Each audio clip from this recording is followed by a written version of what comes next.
Tower of Flies. In 1189, during the tumultuous period of the Third Crusade, Conrad of Moira led his naval forces into the waters near the coastal city of Acre, aiming to reinforce the siege against the city. Upon his arrival, Conrad encountered a formidable defense, the Tower of Flies. This tower, looming ominously over the harbor like a stone sentinel, was more than just an architectural marvel. It anchored a massive chain that stretched across the harbor, creating an insurmountable barrier for any naval force daring to breach it. Conrad, determined to land his forces on the island where the tower stood, launched multiple attempts to bypass this daunting obstacle. However, his efforts were repeatedly thwarted by nature's wrath. Fierce winds, treacherous waves, and unforgiving rocks ultimately compelling him to concede defeat. The origin of the tower and its macabre name remain shrouded in mystery and myth. The tower was already an ancient structure when the Crusaders arrived during the First Crusade, likely built by the Phoenicians between the 6th and 4th centuries BC. Those first Crusaders believed it was the site of sacrifices offered to the god Beelzebub, known as the Lord of the Flies, as said sacrifices would often attract clouds of literal flies. Another theory suggests a more mundane origin, speculating that the tower served as a dumping ground for refuse. Regardless of its name's origin, the Tower of Flies instilled dread in the hearts of sailors and soldiers alike. The harbor chain, known as a boom, represented a naval commander's worst nightmare. Ships attempting to attack Acre found themselves trapped by the chain, becoming easy targets for arrows, artillery, and other projectiles launched from the tower's high vantage point.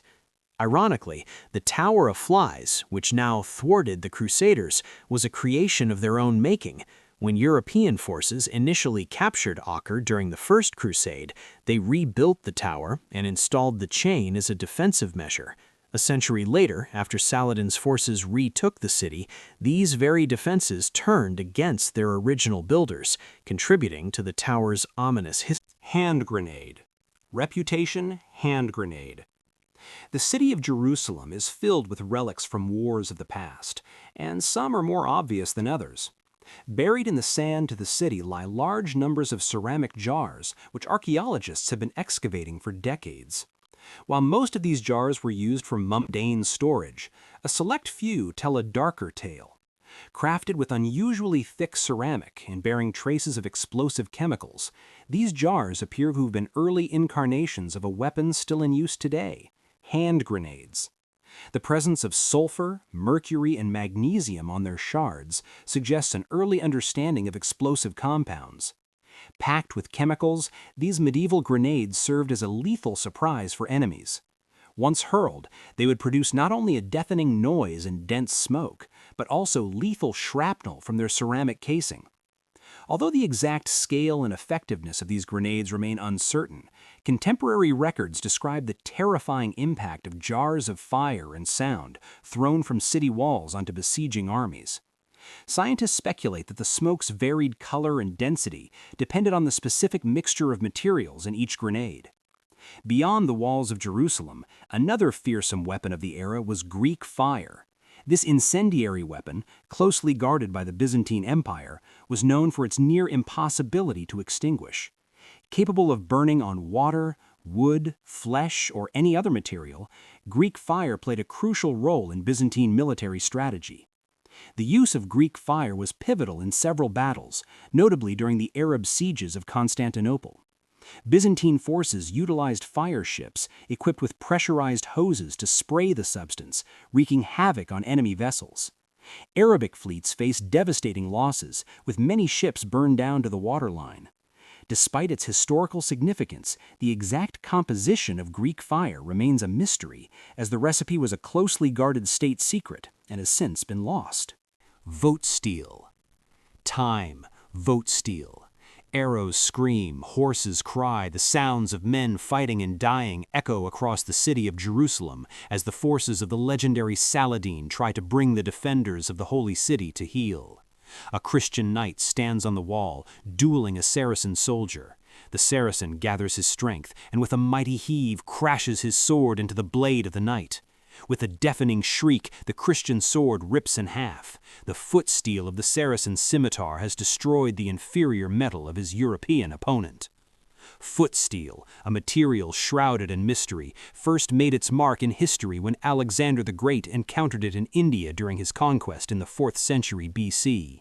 Presented as a tribute, this steel captivated the West with its exceptional strength. Yet the technique for its creation remained a closely guarded secret in India until the 19th century. The steel the Crusaders faced was indeed this legendary vote steel. Its quality was so superior to their own blades that there are numerous accounts of European weapons being cleaved in two by Arabic blades. The reason for this disparity in weaponry is simple. Middle Eastern kingdoms traded with India during the medieval period. The West did not. The secret of vote steel's remarkable properties lies in its unique manufacturing process.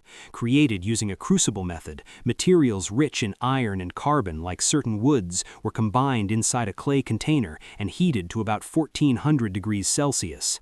This process, sustained for several days and followed by a cooling period, yielded ingots known as votes cakes. These were then skillfully transformed into blades by master smiths. The intricate process resulted in a metal with a distinctive pattern, combining high-quality steel with exceptional craftsmanship. Lost for centuries, the recipe for vote steel was only rediscovered in the late 20th century. Scientists found that its strength and durability came from unique microstructures within the steel, such as carbon nanotubes and cementite nanowires. However, the exact historical method of its discovery remains a mystery. Even with modern technology, decades of trial and error were required for contemporary metallists to approximate the process of making vote steel. The true origin of votes is likely lost to history, and there's every possibility that the copy of votes we produce today is still a shadow of the metal that struck fear in the hearts of European soldiers during the Prester John, Crusades, the mythical army of Prester John. Throughout much of the medieval period, the Middle East was a battleground of large-scale warfare. European forces comprising multiple crusades, led by various kings and spurred on by a succession of ambitious popes, were by a singular goal: to capture Jerusalem and its surrounding regions. As kingdoms rose and fell, armies marched, and countless men died far from home, the Christian Crusaders clung to any hope for a decisive advantage. The most captivating of these hopes centered around the legendary King Prester John and his mighty army. Prester John was said to be a formidable Christian ruler whose kingdom lay at the edge of the known world. For decades he was rumored to have been a bulwark against the pagan hordes besieging his lands. His army powerful enough to eventually join forces with the Crusaders and decisively defeat their adversaries. As the years rolled into centuries, tales of Prester John's conquests circulated among soldiers and clergy. In 1145, when Seljuk forces abruptly withdrew after capturing Edessa, rumors abounded that Prester John's army had crushed them in a significant battle. It was believed that once the Tigris River froze, Prester John's forces would complete their conquest. However, the harsh winter reportedly forced Prester John to retreat, and the Second Crusade, lacking this crucial support, ultimately failed. The Third Crusade, which began in earnest 2 decades later, saw the resurgence of Prester John's name. In 1165, key figures including Pope Alexander III, Emperor Frederick I of the Holy Roman Empire, and Emperor Manuel I of the Byzantine Empire all reportedly received letters from Prester John himself pledging support. Despite this promise, Prester John's army never materialized to aid the Crusaders. Today we know several things about Prester John. His letter was forged. His army, which broke the back of the Seljuk forces in 1145, actually belonged to a Mongol tribe. Moreover, many exploits credited to Prester John coincided with military actions in the East that were unrelated to the Crusades. In fact, Genghis Khan's conquest in the East inadvertently aided the Crusaders on several occasions, with many of his victories mistakenly associated with the mysterious Christian king. Whether or not Prester John existed is still unknown. There are many candidates for the basis of his legend, but none are a perfect fit. However, when the crusading armies of Europe needed money, morale, or an unseen ally, Prester John's name appeared. The widespread belief in his existence proved to be as powerful a weapon as an army of thousands. Thousands, assassins. Loyalty. Conrad of Montferrat's struggles did not end with his battle against the defenses of Acre. In 1192, Conrad, who had just been crowned king at the Crusader state of Jerusalem, was returning home from a visit to a friend. Suddenly, two men descended upon him, knives flashing. They stabbed Conrad in his side and back. Though his guards killed one man and captured the other, the new king died from his wounds. Conrad had been felled by one of the Crusaders' most mysterious enemies in the Holy Land, the Assassins. Formed in 1090 when Hassan Sabah captured Alamut Castle, the Assassins were a society of Shia Muslims that believed in secrecy and subterfuge. Spreading quickly and capturing several fortresses, a branch of the Assassins began targeting rulers and important figures who they believed threatened their existence. For 3 centuries, they wreaked havoc on Muslims and Crusaders alike.